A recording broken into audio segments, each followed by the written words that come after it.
ಎಲ್ಲರಿಗೂ ನಮಸ್ತೆ. ಇವತ್ತಿನ ವಿಡಿಯೋದಲ್ಲಿ ನಾವು ಕೆಸೆಟ್ ಸಿಲೆಬಸ್ನ ಡಿಕೋಡ್ ಮಾಡೋಣ. Specially paper 1. ನಿಮ್ಗೆ ಗೊತ್ತಿರೋ ಹಾಗೆ ಕೆಸೆಟಲ್ಲಿ 2 ಪೇಪರ್ ಇರುತ್ತೆ. ಒಂದು ಪೇಪರ್ 1 ಜನರಲ್ ಪೇಪರು, ಎಲ್ಲರಿಗೂ ಕಾಮನ್ ಆಗಿರುವಂಥದ್ದು.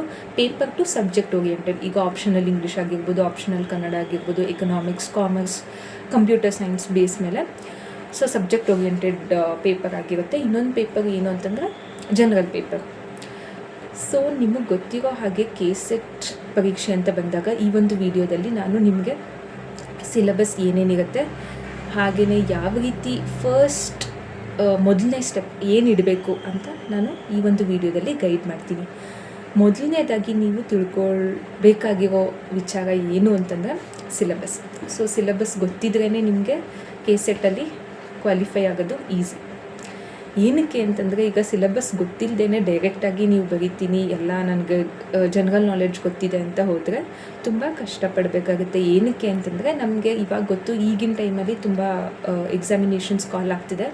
ಈಗ VAO ಆಗಿರಲಿ, PDO ಆಗಿರಲಿ, ನೆಕ್ಸ್ಟು KAS ಎಕ್ಸಾಮ್ ಆಗಿರಲಿ, ಪ್ರತಿಯೊಂದಕ್ಕೂ ಅದರದ್ದೇ ಆದಂಥ ಸಿಲೆಬಸ್ ಇದೆ, ಅದರದ್ದೇ ಆದಂಥ ಪ್ರಾಮುಖ್ಯತೆ ಇದೆ. ಹಾಗೆಯೇ ಪ್ರೋಸೆಸ್ ಆಗಿರ್ಬೋದು, ಪೇಪರ್ಸ್ ಆಗಿರ್ಬೋದು, ಮಾರ್ಕ್ಸ್ ಎಲ್ಲನೂ ಅದಕ್ಕೆ ತಕ್ಕಂತೆ ಇದೆ. ಸೊ ಕೆಸೆಟ್ಟಲ್ಲಿ ಏನಪ್ಪ ಅಂತಂದರೆ, ನಾವು ಕೆಸೆಟ್ಟಲ್ಲಿ ನಿರ್ದಿಷ್ಟವಾದಂಥ ಸಿಲೆಬಸ್ ಇದೆ. ಈ ಒಂದು ವಿಡಿಯೋದಲ್ಲಿ ನಾನು ನಿಮಗೆ ಹೇಳ್ತೀನಿ ಏನು ಸಿಲೆಬಸ್ ಏನು ಅಂತ.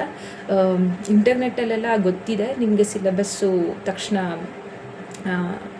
ಕರ್ನಾಟಕ ಕೆಸೆಟ್ ಸಿಲೆಬಸ್ ಅಂತ ಕೊಟ್ಟರೆ ನೀವು, ಅಥವಾ ಕರ್ನಾಟಕ ಸ್ಟೇಟ್ ಎಲಿಜಿಬಿಲಿಟಿ ಟೆಸ್ಟ್ ಅಂತ ಕೊಟ್ಟರೆ ಸಿಲೆಬಸ್ ಬರುತ್ತೆ. ಅಥವಾ ನಿಮಗೆ ಗೊತ್ತಿರೋ ಹಾಗೆ NET, ನ್ಯಾಷನಲ್ ಎಂಟ್ರೆನ್ಸ್ ಟೆಸ್ಟ್, ಅದು ಆಲ್ ಓವರ್ ಇಂಡಿಯಾ ನಡೆಯುವಂಥದ್ದು. ಕೆಸೆಟ್ ಏನಿದೆ ಅದು ನಮ್ಮ ಕರ್ನಾಟಕ ಲೆವೆಲಲ್ಲಿ ನಡೆಯುವಂಥದ್ದು. ಸೊ ಈ ಒಂದು ಕೆಸೆಟ್ ಎಕ್ಸಾಮಿನೇಷನ್ ಅಂತ ಬಂದಾಗ ನೀವು ಎಷ್ಟು ಸೀರಿಯಸ್ ಆಗಿರಬೇಕು ಅನ್ನೋದು ತುಂಬ ಮುಖ್ಯ ಆಗುತ್ತೆ. ಟೈಮು ತುಂಬ ಕಮ್ಮಿ ಇದೆ, ನಿಮಗೆ ಗೊತ್ತು. ಸೊ ಇರುವಂಥ ಟೈಮಲ್ಲಿ ನೀವು ಎಷ್ಟು ಸಾಧ್ಯ ಆಗುತ್ತೋ ಅಷ್ಟನ್ನು ಯೂಸ್ ಮಾಡ್ಕೋಬೇಕು ಅಂತ ನಾನು ಈ ಒಂದು ವಿಡಿಯೋದಲ್ಲಿ ಸ್ಟೆಪ್ ಬೈ ಸ್ಟೆಪ್ ಕ್ಲಿಯರ್ ಕಟ್ಟಾಗಿ ಹೇಳ್ಕೊಡ್ತೀನಿ. ಮೊದಲನೇದಾಗಿ ಪೇಪರ್ 1ನಲ್ಲಿ ಬರುವಂತಹ ಸಿಲೆಬಸ್ ಯಾವ್ದು ಅಂತಂದರೆ, teaching aptitude, research aptitude, comprehension, communication, ಹಾಗೆಯೇ mathematical reasoning and aptitude, logical reasoning, data interpretation ಇದೆ ನಿಮಗೆ, ಇನ್ಫಾರ್ಮೇಷನ್ ಆ್ಯಂಡ್ ಕಮ್ಯುನಿಕೇಷನ್ ಟೆಕ್ನಾಲಜಿ ಇದೆ, ಹಾಗೆಯೇ ಪೀಪಲ್ ಡೆವಲಪ್ಮೆಂಟ್ ಎನ್ವಿರಾನ್ಮೆಂಟ್ ಇದೆ, ಹೈಯರ್ ಎಜುಕೇಷನ್ ಸಿಸ್ಟಮ್ ಇದೆ. ಸಿಲೆಬಸ್ಸು ನಿಮಗೆ ಇಂಟರ್ನೆಟ್ ಅಥವಾ ಗೂಗಲಲ್ಲೇ ನಿಮಗೆ NET ಸಿಲೆಬಸ್ ಅಂತ ಕೊಟ್ಟರೆ ಆರಾಮಾಗಿ ನೀವು ತಗೋಬೋದು. ಇದ್ರ ಸಲುವಾಗಿ ಯಾಕಪ್ಪ ವಿಡಿಯೋ ಮಾಡಬೇಕು, ಇಂಟರ್ನೆಟ್ಟಲ್ಲೇ ಸಿಗುತ್ತಲ್ಲ ಅಂತ ನೀವು ಕೇಳ್ಬೋದು. ಬಟ್ ಏನು ಅಂತಂದರೆ, ಈ ವಿಡಿಯೋದಲ್ಲಿ ನಾನು ಸಿಲೆಬಸ್ ಏನಿದೆ ಅದ್ರ ಜೊತೆಗೆ ಮೊದಲನೇದಾಗಿ ನೀವು ಯಾವ ಸ್ಟೆಪ್ ಇಡಬೇಕು, ಹೇಗಿಡಬೇಕು, ಎಷ್ಟು ಓದಬೇಕು, ಎಲ್ಲಿಂದ ಸ್ಟಾರ್ಟ್ ಮಾಡಬೇಕು ಅಂತ ನೀವು ಮೊದಲನೇದಾಗಿ ಶುರು ಮಾಡ್ತಿದ್ದೀರ ಅಂದರೆ, ಈಗ ತಾನೇ ಮಾಸ್ಟರ್ಸ್ ಮುಗಿಸಿ ಏನೂ ಗೊತ್ತಿಲ್ಲ. ಸೊ ಯಾವುದರಿಂದ ಶುರು ಮಾಡಬೇಕು, ಎಲ್ಲಿಂದ ಶುರು ಮಾಡಬೇಕು, ಏನು ಎತ್ತ ಅಂತ ನಿಮಗೆ ಕ್ಲೂಲೆಸ್ ಆಗಿರ್ತೀರ. ಸೊ ನೀವು ಈ ಒಂದು ಯೂಟ್ಯೂಬ್ ಚಾನಲ್ನ ನೀವು ಫಾಲೋ ಮಾಡ್ತೀರಾ ಅಂತಂದರೆ ನಿಮಗೆ ಡೆಫಿನೆಟ್ಲಿ ಹೆಲ್ಪ್ ಆಗುತ್ತೆ. ಪ್ರತಿಯೊಂದು ಸ್ಟೆಪ್ಪಲ್ಲೂ ನಾನು ನೀವು ಎಷ್ಟು ಓದಬೇಕು, ಏನು ಓದಬೇಕು, ಹೇಗೆ ಸಿಲೆಬಸ್ನ ಕವರ್ ಮಾಡಬೇಕು ಅನ್ನೋದನ್ನ ನಾನು ಕಂಪ್ಲೀಟಾಗಿ ಈ ಒಂದು ವಿಡಿಯೋದಲ್ಲಿ ತಿಳಿಸ್ಕೊಡ್ತೀನಿ. ಸೊ ಹಾಗಾಗಿ ನಾನು ಈ ಒಂದು ವಿಡಿಯೋದಲ್ಲಿ ಸ್ಟೆಪ್ ಬೈ ಸ್ಟೆಪ್, ಅಂದರೆ ಇಲ್ಲಿ ನಾನು ನನಗಿರುವಂತಹ ಸ್ಟಡಿ ಸೋರ್ಸಸ್ ರೆಫರೆನ್ಸ್ ತಗೊಂಡು ನಿಮಗೆ ಏನು ಓದಬೇಕು, ಎಷ್ಟು ಓದಬೇಕು ಅಂತ ಹೇಳ್ತಿದ್ದೀನಿ. ನಂದು ಆಲ್ರೆಡಿ ಕೆಸೆಟ್ ಕ್ಲಿಯರ್ ಆಗಿರೋದ್ರಿಂದ ಸೊ ನನ್ನ ಸ್ಟಡಿ ಜರ್ನಿ ಹೇಗಿತ್ತು ಮತ್ತು ಯಾವೆಲ್ಲ ಪ್ರಾಬ್ಲಮ್ಸ್ನ ಫೇಸ್ ಮಾಡಿದೆ ಅಂತ ಸ್ವಲ್ಪ ಹೇಳ್ಬೋದು. ಪ್ರಾಬ್ಲಮ್ಸ್ ಬಗ್ಗೆ ಸ್ವಲ್ಪ ಹೇಳ್ಬೋದು, ಬಟ್ ಸ್ಟ್ರ್ಯಾಟಜಿ ಹೇಗಿರಬೇಕು, ಯಾವ ರೀತಿ ಸ್ಟೆಪ್ಸ್ನ ಫಾಲೋ ಮಾಡಬೇಕು ಕೆಸೆಟ್ ಕ್ಲಿಯರ್ ಆಗೋಕ್ಕೆ ಅನ್ನೋದನ್ನ ಈ ವಿಡಿಯೋದಲ್ಲಿ ಅಥವಾ ನೆಕ್ಸ್ಟ್ ವಿಡಿಯೋ ಸೀರೀಸ್ನಲ್ಲಿ ನಾನು ಸ್ಟೆಪ್ ಬೈ ಸ್ಟೆಪ್ ತಿಳಿಸ್ಕೊಡ್ತೀನಿ ನಿಮಗೆ. ಸೊ ಈ ಒಂದು ಚಾನಲ್ಗೆ ಸಬ್ಸ್ಕ್ರೈಬ್ ಮಾಡಿ. ಹಾಗೆಯೇ ಈ ಒಂದು ಯೂಟ್ಯೂಬ್ ಚಾನಲ್ ಸೀರೀಸ್ ನೆಕ್ಸ್ಟು ನಾನು ಒಂದೊಂದಾಗಿ ಹಂತವಾಗಿ ಸ್ಟೆಪ್ ವೈಸ್ ಸ್ಟೆಪ್ ಸಿಲೆಬಸ್ ಆಗಿರ್ಬೋದು, ನೆಕ್ಸ್ಟು ಯಾವ ರೀತಿ ಕ್ವಶನ್ಸ್ ಕೇಳ್ತಾರೆ, ಅಥವಾ ನೆಕ್ಸ್ಟು ಪೇಪರ್ 1ನಲ್ಲಿ ಯಾವ ರೀತಿ ಓದಬೇಕು, ಏನೇನಿರುತ್ತೆ, ಯಾವ್ಯಾವ ಚಾಪ್ಟರ್ಸ್ನ ಸ್ಕಿಪ್ ಮಾಡ್ಬೋದು, ಅಥವಾ ಯಾವ್ಯಾವ ಚಾಪ್ಟರ್ಸ್ನ ತುಂಬ ಇಂಪಾರ್ಟೆಂಟ್ ಆಗಿ ಓದಬೇಕು, ಇದನ್ನೆಲ್ಲ ಹೇಳ್ಕೊಡ್ತೀನಿ. ಸೊ ಮೊದಲನೇದಾಗಿ ನಾನು ಪ್ರೀವಿಯಸ್ ಇಯರ್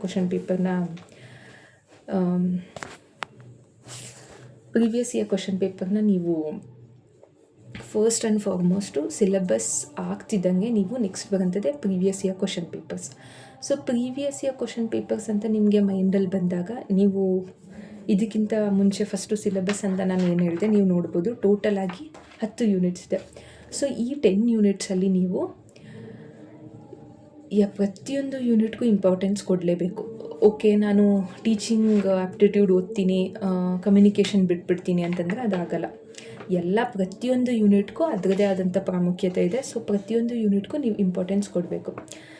ಮತ್ತೊಂದು ಸತಿ ರಿಪೀಟ್ ಮಾಡ್ತೀನಿ, ಸಿಲೆಬಸ್ಸಲ್ಲಿ ಮೇನ್ ಯೂನಿಟ್ಸ್ ಯಾವ್ದ್ಯಾವ್ದಿದೆ ಅದನ್ನು ನಾನು ಈ ವಿಡಿಯೋದಲ್ಲಿ ಹೇಳ್ತೀನಿ. ನೆಕ್ಸ್ಟ್ ಅಪ್ಕಮಿಂಗ್ ವೀಡಿಯೋದಲ್ಲಿ ನಾನು ಏನು ಹೇಳ್ತೀನಿ ಅಂತಂದರೆ, ಪ್ರತಿಯೊಂದು ಯೂನಿಟಲ್ಲಿ ಯಾವ್ಯಾವ ಕಾನ್ಸೆಪ್ಟ್ಸ್ ಡಿಸ್ಕಸ್ ಮಾಡಿದ್ದಾರೆ. ಫಾರ್ ಎಕ್ಸಾಂಪಲ್, ಈಗ ಟೀಚಿಂಗ್ ಆಪ್ಟಿಟ್ಯೂಡಲ್ಲೇ ಇನ್ನೊಂದು ಸತಿ ಹೇಳ್ತೀನಿ ಕೇಳಿ. ಟೀಚಿಂಗ್ ಆಪ್ಟಿಟ್ಯೂಡಲ್ಲಿ ನಿಮಗೆ ಟೀಚರ್ ಕ್ಯಾರೆಕ್ಟರಿಸ್ಟಿಕ್ಸ್, ಲರ್ನರ್ಸ್ ಕ್ಯಾರೆಕ್ಟರಿಸ್ಟಿಕ್ಸ್, ಹಾಗೆಯೇ ಲೆವೆಲ್ಸ್ ಆಫ್ ಟೀಚಿಂಗ್ ಇದೆ.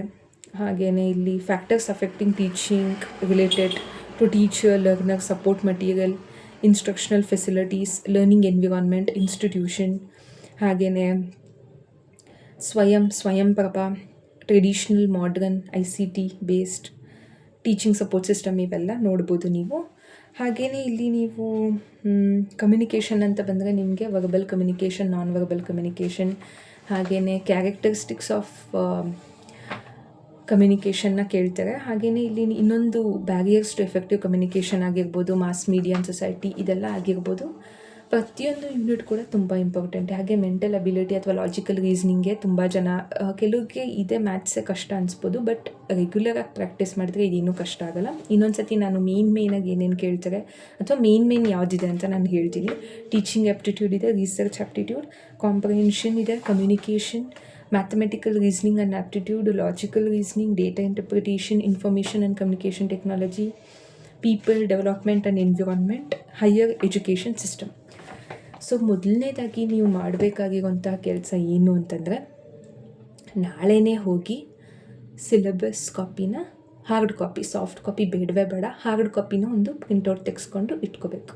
ಸೊ ಅದರಿಂದನೇ ನೀವು KCET ಅಥವಾ ಯಾವುದೇ ಎಕ್ಸಾಮ್ ಆಗಲಿ ಫಸ್ಟು ಸಿಲೆಬಸ್ನ ಕಾಪಿ ತೊಗೊಂಡು, ಹಾರ್ಡ್ ಕಾಪಿ ತೊಗೊಂಡು ನಿಮ್ಮ ಹತ್ರ ಇಟ್ಕೋಬೇಕು. ಸಾಫ್ಟ್ ಕಾಪಿ ಮೇಲೆ ಡಿಪೆಂಡ್ ಆಗೋದು ಬೇಡ. ಸಾಫ್ಟ್ ಕಾಪಿ ಇರಲಿ ಇಲ್ಲ ಅಂತಲ್ಲ, ಬಟ್ ಹಾರ್ಡ್ ಕಾಪಿ ಅಂದರೆ ನಿಮ್ಮ ಕಣ್ಮುಂದೆ ಇರಬೇಕದು ಸಿಲೆಬಸ್. ಸೊ ನೆಕ್ಸ್ಟು ಮಾಡಬೇಕಾಗಿರುವಂತಹ ವಿಚಾರ ಯಾವುದು ಅಂತಂದರೆ PYQ, previous year question papers. So ನೀವು ನೋಡ್ಬೋದು, ಮೊದಲು ಮೈಸೂರು ಯೂನಿವರ್ಸಿಟಿ ನಡೆಸ್ತಿತ್ತು KCETನ. ಸೊ ಆಮೇಲೆ KEAನವರು ತಗೊಂಡಾದ್ಮೇಲೆ ಈಗ KEAನವರು ನಡೆಸ್ತಾರೆ KCETನ. ಸೊ ನೀವು KCET previous year question papers ಅಂತ ತೊಗೊಂಡ್ರೆ ಮೈಸೂರು ಯೂನಿವರ್ಸಿಟಿ ವೆಬ್ಸೈಟಲ್ಲೇ ನೀವು ಹೋಗಿ ನೋಡ್ಬೋದು. ಪ್ರೀವಿಯಸ್ ಇಯರ್ ಕ್ವಶನ್ ಪೇಪರ್ಸ್ ಇದ್ದಾವೆ. ಸೊ ಇವಾಗ ಪೇಪರ್ 1 ಜನರಲ್ ಪೇಪರ್ದೇ ಸಿಗುತ್ತೆ ನಿಮಗೆ.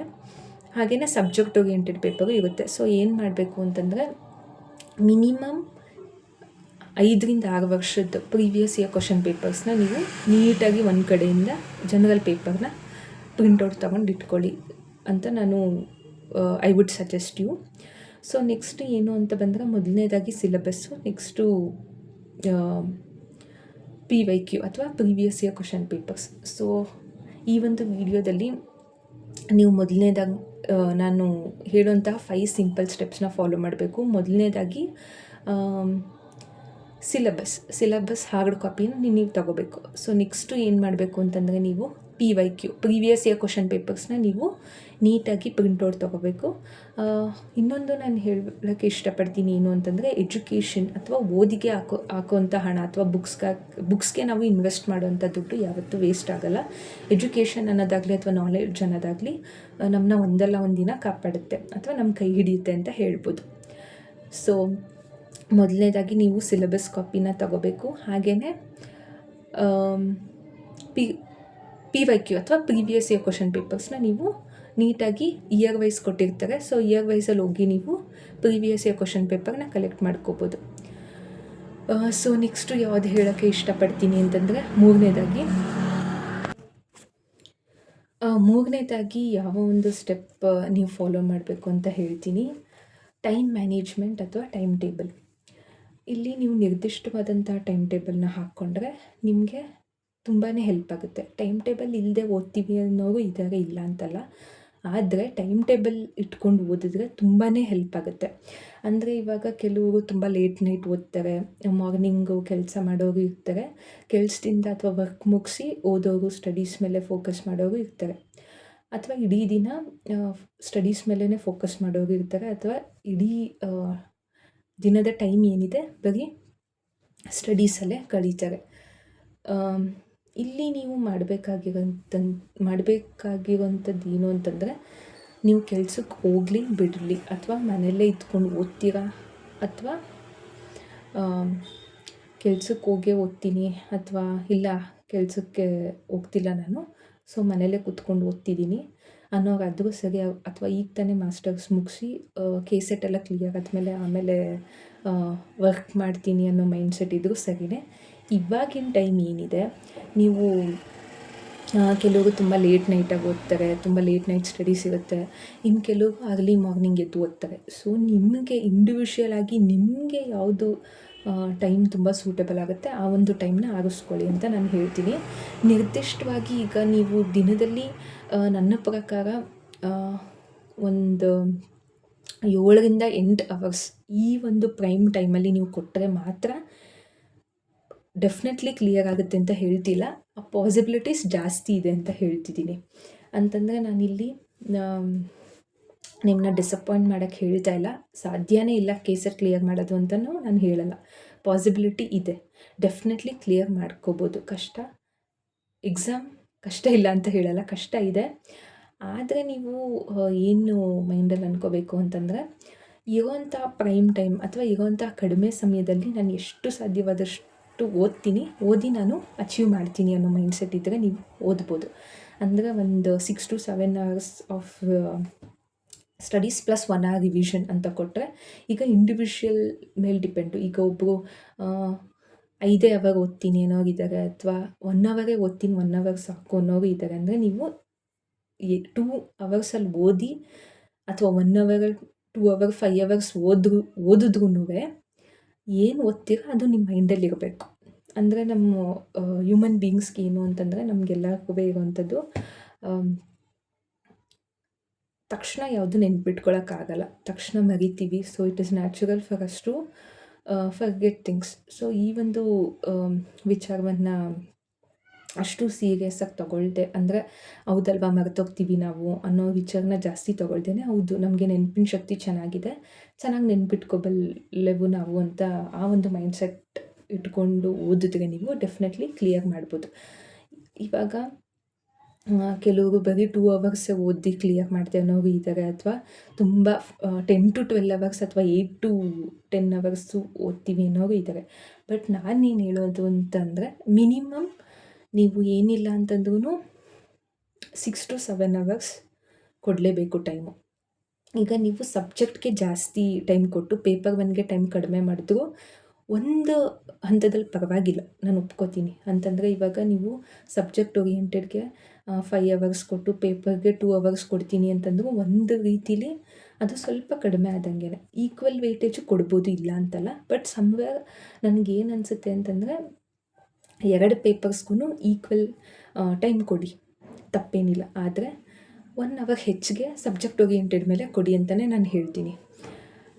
ಹಾಗೆಯೇ ಇಲ್ಲಿ ಪೇಪರ್ 1 ಸಬ್ಜೆಕ್ಟಲ್ಲಿ ತುಂಬ ಕಡಿಮೆ ತೊಗೊಂಡು ಪೇಪರ್ 1ನಲ್ಲಿ ತುಂಬ ಜಾಸ್ತಿ ತೊಗೊಂಡು ಕ್ವಾಲಿಫೈ ಆದವರು ಇದ್ದಾರೆ. ಹಾಗಂದ್ಬಿಟ್ಟು ಪೇಪರ್ 1ನ ತುಂಬ ನೆಗ್ಲೆಕ್ಟ್ ಮಾಡೋ ಹಾಗೂ ಇಲ್ಲ, ಅಥವಾ ಬರೀ ಪೇಪರ್ 1 ಮೇಲೆ ಫೋಕಸ್ ಮಾಡೋಂಗೂ ಇಲ್ಲ. ಸೊ ತುಂಬ ಚಾಲೆಂಜಿಂಗ್ ಆಗಿರೋಂಥ ಒಂದು ಕ್ವಾಲಿಫೈಯಿಂಗ್ ಎಕ್ಸಾಮಲ್ಲಿ ಈಕ್ವಲ್ ವೆಯ್ಟೇಜ್ ಅಥವಾ ಈಕ್ವಲ್ ಟೈಮ್ನ ಕೊಟ್ಟರೆ ಹೆಲ್ಪ್ ಆಗುತ್ತೆ. ಸೊ ನೀವು ಇಂಡಿವಿಜುವಲ್ ಆಗಿ ನಿಮಗೆ ಆ ದಿನಕ್ಕೆ ತಕ್ಕಂತೆ ಟೈಮ್ ಟೇಬಲ್ನ ಸಿದ್ಧಪಡಿಸ್ಕೋಬೇಕು. ಓಕೆ, ಈ ದಿನ ನಾನು ಇಷ್ಟು ಅವರ್ನ ಪೇಪರ್ 1 ಕೊಡ್ತೀನಿ, ನೆಕ್ಸ್ಟ್ ಇಷ್ಟು ಅವರ್ನ ನಾನು ಪೇಪರ್ 2ಗೆ ಕೊಡ್ತೀನಿ ಅಂತ ನೀವು ನಿರ್ದಿಷ್ಟವಾಗಿ ಫಿಕ್ಸ್ ಮಾಡ್ಕೋಬೇಕು. ಆ್ಯಂಡ್ ಅದಕ್ಕೆ ಸ್ಟಿಕ್ ಆನ್ ಆಗಲೇಬೇಕು, ಬಿಕಾಸ್ ಆಗಲಿಲ್ಲ ಅಂತಂದರೆ ತುಂಬ ಕಷ್ಟ ಇದೆ. ಸೊ ನೆಕ್ಸ್ಟು 3 ಆಯಿತು. 4ನೇದು ತುಂಬ ತುಂಬ ಕ್ರೂಷಿಯಲ್ ಏನು ಅಂತಂದರೆ, ಒಂದು ಸ್ಪೆಸಿಫಿಕ್ ಚಿಕ್ಕದಾದಂಥ ಬುಕ್ ಇಡಿ. ಅಂತಂದರೆ ಈಗ 200 pages ಆಗಬೇಕು ಅಂತಿಲ್ಲ, 100 pages ಲಾಂಗ್ ಬುಕ್ ಆದರೂ ಸರಿ, ಮೀಡಿಯಮ್ ಸೈಜ್ಡ್ ಬುಕ್ ಆದರೂ ಸರಿ. ಇವತ್ತಿನ ದಿನ ನಾನು ಈ ಒಂದು ಟಾಪಿಕ್ನ ಕಂಪ್ಲೀಟ್ ಮಾಡಿದೆ ಅನ್ನೋದನ್ನ ನೀವು ನೋಟ್ ಡೌನ್ ಮಾಡಿ ಆ ಒಂದು ಬುಕ್ಕಲ್ಲಿ. ಅಂದರೆ ಇದೇನಕ್ಕಪ್ಪ ಸುಮ್ಮನೆ ಟೈಮ್ ವೇಸ್ಟು ಅಂತ ಅನಿಸುತ್ತೆ, ಇಲ್ಲ, ತುಂಬಾ ಇಂಪ್ಯಾಕ್ಟ್ ಆಗಿರುತ್ತೆ ಅದು. ಏನಕ್ಕೆ ಅಂತಂದರೆ ಫಾರ್ ಎಕ್ಸಾಂಪಲ್ ಇವಾಗ ನಾನು ಆಗಲೇ ಹೇಳ್ದಂಗೆ ಇವಾಗ ನಿಮಗೆ ಪೇಪರ್ 1ನಲ್ಲಿ ಒಂದು ಕಾನ್ಸೆಪ್ಟ್ ಇರುತ್ತೆ. ಏನು ಅಂತಂದರೆ ಡೇಟಾ ಇಂಟರ್ಪ್ರಿಟೇಷನ್ ಆಗಿರ್ಬೋದು, ಪೀಪಲ್ ಡೆವಲಪ್ಮೆಂಟ್ ಎನ್ವಿರಾನ್ಮೆಂಟ್ ಆಗಿರ್ಬೋದು. ಇದರಲ್ಲಿ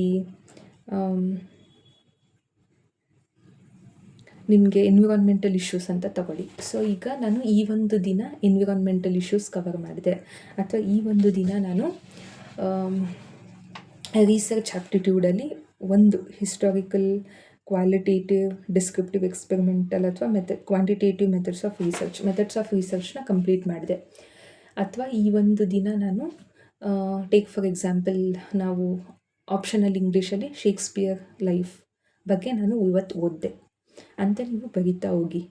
ಒಂದೇ ಟಾಪಿಕ್ ಓದ್ಬೋದು, ಹಾಗನ್ಬಿಟ್ಟು ಈಗ ಒಂದೇ ಟಾಪಿಕ್ ಓದಿ ಅಂತ ಹೇಳ್ತಿಲ್ಲ ನಾನು. ಇವತ್ತಿನ ದಿನ ಒಂದು 5-6 ಟಾಪಿಕ್ನ ಕವರ್ ಮಾಡಿರ್ತೀರ, ಅದು ನೀಟಾಗಿ ಬರೀರಿ. ಸಮ್ಟೈಮ್ಸ್ ಹೆಲ್ತ್ ಅಪ್ಸೆಟ್ ಆಗೋವಂಥ ಚಾನ್ಸಸ್ ಇರುತ್ತೆ, ಅಥವಾ ಸಮ್ಟೈಮ್ಸ್ ನಿಮಗೆ ಟೈಮ್ ಕೊಡೋಕ್ಕಾಗದೇ ಇರಲ್ಲ, ಆಗೋಕ್ಕಾಗಿರಲ್ಲ, ಬೇರೆ ಬೇರೆ ವಿಷಯಗಳಿರ್ಬೋದು. ಸೊ ಆವಾಗ ನೀವು ಒಂದೇ ಕಾನ್ಸೆಪ್ಟ್ ಕ್ಲಿಯರ್ ಅಥವಾ ಒಂದೇ ಕಾನ್ಸೆಪ್ಟ್ ಓದಿದ್ವಿ ಅನ್ನೋದಕ್ಕಾಗೂ ನೆನ್ಪಿಟ್ಕೊಂಡಿರ್ತೀವೋ ಬಿಡ್ತೀವೋ ಅದು ಸೆಕೆಂಡ್ರಿ. ಬಟ್ ಓದಬೇಕಾದ್ರೆ ಕಾನ್ಸಂಟ್ರೇಷನಿಂದನೇ ಓದಬೇಕು ಅಲ್ವಾ. ಸೊ ಆವಾಗ ನೀವು ಬರೆದಿಡಿ. ಸೊ ಆವಾಗ ನಿಮ್ಗೆ ಒಂಥರ ಕಾನ್ಫಿಡೆನ್ಸ್ ಬರುತ್ತೆ. ಹೌದಪ್ಪ, ನಾನು ಇವತ್ತಿನ ದಿನ ಇಷ್ಟಿಷ್ಟು ಕಾನ್ಸೆಪ್ಟ್ಸ್ನ ಕಲ್ತಿದ್ದೀನಿ. ಒಂದು ತಿಂಗಳಾದಮೇಲೆ ಹೌದಲ್ವಾ, ನಾನು ಇಷ್ಟೊಂದೆಲ್ಲ ನನ್ನ ಕಾನ್ಸೆಪ್ಟ್ಸ್ ಕ್ಲಿಯರ್ ಒಂದು ಹಂತದಲ್ಲಿ ನಿಮಗೆ ಅದು ಮತ್ತೆ ರಿವಿಷನ್ಸ್ ಮಾಡಬೇಕು, ಅದು ಬೇರೆ ಸೆಕೆಂಡ್ರಿ. ಅದು ಒಂದು ರೀತಿ ಕಾನ್ಫಿಡೆನ್ಸ್ ತುಂಬ ಜಾಸ್ತಿ ಆಗುತ್ತೆ ಅಂತ ಹೇಳ್ಬೋದು. ಲಾಸ್ಟ್ ಆ್ಯಂಡ್ ಇಂಪಾರ್ಟೆಂಟ್ ಏನಪ್ಪ ಅಂತಂದರೆ ಇಲ್ಲಿ ನಾನು ಹೇಳೋದು, ನೋಟ್ಸ್ ಮಾಡಿ. ನೋಟ್ಸ್ ಅನ್ನೋದು ತುಂಬ ಇಂಪಾರ್ಟೆಂಟ್. ಇರೋ ಕಡಿಮೆ ಟೈಮು, 1 ತಿಂಗಳ ಟೈಮೇ ತಗೊಳ್ಳಿ. ಸೊ 1 ತಿಂಗಳಲ್ಲೇ ಏನಪ್ಪ ನೋಟ್ಸು ಬರೀ ಓದ್ಕೊಂಡು ಹೋಗೋಣ ಅನ್ನೋದಕ್ಕಿಂತ ನೋಟ್ಸ್ ಮಾಡಿ. 5 ಅವರ್ ಓದೋದಕ್ಕೂ 1 ಅವರ್ ನೋಟ್ಸ್ ಮಾಡೋದಕ್ಕೂ ಡಿಫ್ರೆನ್ಸ್ ಇದೆ. ಟೈಮ್ ವೇಸ್ಟು ಅಂತ ಯಾವತ್ತೂ ಅಂದ್ಕೋಬೇಡಿ. ನೀವು ಈಗ ಒಂದು ನಿರ್ದಿಷ್ಟವಾದಂತಹ 1 ಅವರಲ್ಲಿ ಈ ಒಂದು ಕಾನ್ಸೆಪ್ಟ್ಸ್ನ ನಾನು ಗಮನ ಇಟ್ಟು ಕೇಳಿಸ್ಕೊಂಡೆ ಅಂತ ನೀವು ಓದಿರ್ತೀರ. ನೀವು ನಿಜವಾಗ್ಲೂ ನಂಬಲ್ಲ, ಸಮ್ಟೈಮ್ಸ್ ಎಕ್ಸಾಮಲ್ಲಿ ಅದು ನ್ಯಾಪ್ಕ ಬಂದೇ ಬರುತ್ತೆ. ಸೊ ಈ ಒಂದು ಮೈಂಡ್ಸೆಟ್ ಇಟ್ಕೊಂಡು ನೀವು ಓದಲೇಬೇಕು. ಸೊ ಈ ಒಂದು 5 ಪಾಯಿಂಟ್ಸ್ನ ನಾನು ಕ್ಲಿಯರ್ ಕಟ್ಟಾಗಿ ಹೇಳಿದ್ದೀನಿ. ಸೊ ನೀವು ಫೋಕಸ್ ಮಾಡಬೇಕು. ಸೊ ಈ ಒಂದು ತಿಂಗಳಲ್ಲಿ KCET ಕ್ವಾಲಿಫೈ ಆಗೇ ಆಗ್ತೀನಿ ಅಂತ ನೀವು ಅಂದ್ಕೊಂಡು ಓದಿದ್ರೆ ಡೆಫಿನೆಟ್ಲಿ ಆಗುತ್ತೆ. ಸೊ ಏನೇನು ಇವತ್ತಿನ ವೀಡಿಯೋದಲ್ಲಿ ಏನೇನು ಹೇಳಿದ್ವಿ ಅಂತ ನಾನು ಇನ್ನೊಂದು ಸತಿ ಸಂಕ್ಷಿಪ್ತವಾಗಿ ಹೇಳ್ತೀನಿ. ಏನೇನು ಅಂತಂದರೆ ಮೇನ್ ಏನೇನು ಹೇಳಿದೆ ಅದ್ರ ಬಗ್ಗೆ ಹೆಡ್ಡಿಂಗ್ಸ್, ಸಿಲೆಬಸ್ ಬಗ್ಗೆ ಆಯಿತು. ನೆಕ್ಸ್ಟ್ ಬರುವಂಥ ವೀಡಿಯೋದಲ್ಲಿ ಡೀಟೇಲಾಗಿ ನಾನು ಸಿಲೆಬಸ್ ಬಗ್ಗೆ ಡೆಫಿನೆಟ್ಲಿ ವೀಡಿಯೋ ಹಾಕ್ತೀನಿ. ಇವಾಗ ಹೇಳಿದ್ದು ಇಂಟ್ರೊಡಕ್ಷನ್, ಸಿಲೆಬಸ್ ಆಯಿತು, previous year question paper 1, time management ಅಥವಾ ಟೈಮ್ ಟೇಬಲ್ ಯಾಕೆ ಇಂಪಾರ್ಟೆಂಟು ಅಂತ. ನೆಕ್ಸ್ಟು ನೋಟ್ಬುಕ್ ಮೇಂಟೈನ್ ಮಾಡಬೇಕು. ಯಾವುದಕ್ಕೆ? 2 ನೋಟ್ಬುಕ್. ಒಂದು ಇವಾಗ 100 ಪೇಜಸ್ ಶಾರ್ಟ್ ನೋಟ್ಬುಕ್ ಇಡ್ತೀರಾ, ಯಾವುದಕ್ಕೆ? ನಾನು ಇಷ್ಟಿಷ್ಟು ಕಾನ್ಸೆಪ್ಟ್ಸ್ನ ಕ್ಲಿಯರ್ ಮಾಡಿದೆ ಅಂತ. ಇನ್ನೊಂದು ಬುಕ್ ಯಾವುದಕ್ಕೆ ಇಡ್ತೀರಾ? ಪೇಪರ್ 1ಗೆ ಸ್ಪೆಸಿಫಿಕ್ಕಾಗಿ ನೋಟ್ಸ್ ಇಡಬೇಕು. ಅಂದರೆ ಟೀಚಿಂಗ್ ಆಪ್ಟಿಟ್ಯೂಡ್ಗೆ ಒಂದಿಡಿ, ರಿಸರ್ಚ್ ಆಪ್ಟಿಟ್ಯೂಡ್ಗೆ ಒಂದಿಡಿ ಅಂತ ನಾನು ಹೇಳಲ್ಲ. ಒಂದು ಪೇಪರ್ 1ಗೆ ಒಂದು ಸ್ಪೆಸಿಫಿಕ್ ಬುಕ್ ಇಡಿ ಅಂತ ನಾನು ಹೇಳ್ತೀನಿ. ಕಾನ್ಸೆಪ್ಟ್ಸು ನೀವು ನೋಟ್ಸ್ ಮಾಡ್ತಾ ತುಂಬ ಜಾಸ್ತಿ ಬುಕ್ಸ್ ಯೂಸ್ ಮಾಡಬೇಕಾಗುತ್ತೆ. ನೋಟ್ಸ್ ತುಂಬಾ ಇಂಪಾರ್ಟೆಂಟ್. ಈಗ ನೀವು ಪೇಪರ್ 1ಗೆ 10 ಬುಕ್ ಇಡ್ತೀವೋ ಅಥವಾ 5 ಬುಕ್ಕಲ್ಲೇ ಕವರ್ ಮಾಡ್ತೀವೋ ಅದೆಲ್ಲ ಇಂಪಾರ್ಟೆಂಟು. ನೋಟ್ಬುಕ್ ಇಟ್ಟಿದ್ದೀರಾ ಅಂತಂದಮೇಲೆ ನೀವು ಕೀ ಪಾಯಿಂಟ್ಸ್ ಹಾಕ್ಕೊಳ್ಳೋದಾಗಿರ್ಬೋದು, ಇಷ್ಟಿಷ್ಟು ಈ ಕಾನ್ಸೆಪ್ಟ್ಸಲ್ಲಿ ಇದ್ದಿದ್ದು ಬರುತ್ತೆ ನೀವು ನೋಟ್ ಡೌನ್ ಮಾಡ್ಕೋತೀರಲ್ಲ, ಅಂದರೆ ನೋಟ್ಸ್ ಮಾಡ್ದಂಗೆ ಅದು ತುಂಬ ಇಂಪಾರ್ಟೆಂಟು. ಸೊ ನೆಕ್ಸ್ಟ್ ವಿಡಿಯೋದಲ್ಲಿ ನಾನು ಯಾವ ರೀತಿ KCET syllabus according to the syllabus ಏನೇನು ಓದಬೇಕು, ಹೇಗೆ ಓದಬೇಕು, ಮತ್ತಷ್ಟು ಮಾಹಿತಿಯೊಂದಿಗೆ ಬರ್ತೀನಿ. Thank you.